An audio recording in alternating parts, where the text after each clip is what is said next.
আসসালামু আলাইকুম, আমি ডক্টর মোহাম্মদ মুসাব খলিল, পরিপাকতন্ত্র বিশেষজ্ঞ হিসেবে ন্যাশনাল গ্যাস্ট্রোলিভার ইনস্টিটিউট ও হসপিটাল মহাখালী, ঢাকায় কর্মরত আছি। 19 মে আইবিডি দিবস বা ওয়ার্ল্ড আইবিডি ডে অথবা বিশ্ব আইবিডি দিবস।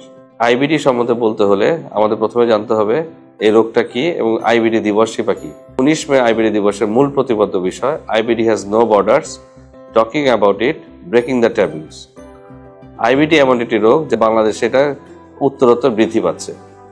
আইবিডি রোগটি মূলত একটি প্রদাহজনিত রোগ যা শুধুমাত্র আমাদের অন্ত্র নয় এবং অন্যান্য অঙ্গ যেমন জয়েন্ট বা অস্থিসন্ধি, ত্বক, চোখ এবং অন্যান্য অঙ্গকেও তা আক্রান্ত করতে পারে।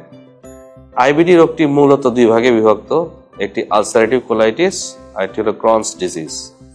আলসারেটিভ কোলাইটিস যা শুধু বৃহদান্ত্রকে আক্রান্ত করে, অন্য ক্ষেত্রে ক্রনস ডিজিজ বৃহদান্ত্র ছাড়াও ক্ষুদ্রান্ত্র, পাকস্থলী, মুখ গহ্বর, চোখ, অস্থিসন্ধি, মেরুদণ্ড, ত্বক এবং অন্যান্য অর্গানকেও আক্রান্ত করতে পারে। আইবিডি রোগ বা ইনফ্লামেটরি বাউল ডিজিজের মূলত কোনো সুনির্দিষ্ট কোনো কারণ এখনো পর্যন্ত আবিষ্কার করা যায়নি। তবে জিনগত সমস্যা, বংশগত কারণ বা আমাদের রোগ প্রতিরোধ ক্ষমতার অতি সংবেদনশীলতার জন্য এ রোগ হয়ে থাকতে পারে।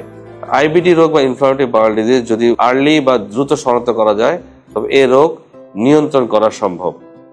এর মধ্যে একটি অতি গুরুত্বপূর্ণ ওষুধ যাকে আমরা বলি মেসসালামিন বা মেসালাজিন গ্র্যানিউলস, যা রোগ শনাক্ত করার সাথে সাথে যদি শুরু করা যায় এবং সেবন করা যায় তাহলে আইবিডি রোগের যে প্রদাহজনিত যে সমস্যা তা নিয়ন্ত্রণ করা যাবে।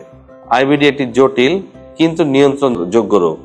সঠিক খাদ্যাভ্যাস, নিয়মিত জীবনযাপন, শরীরচর্চা এবং সঠিক ওষুধ সেবনের মাধ্যমে এই রোগ নিয়ন্ত্রণ করা যায়। আসুন আইবিডি প্রতিরোধ করি, ভয় দূর করি এবং আইবিডি রোগীদের পাশে থাকি। ধন্যবাদ।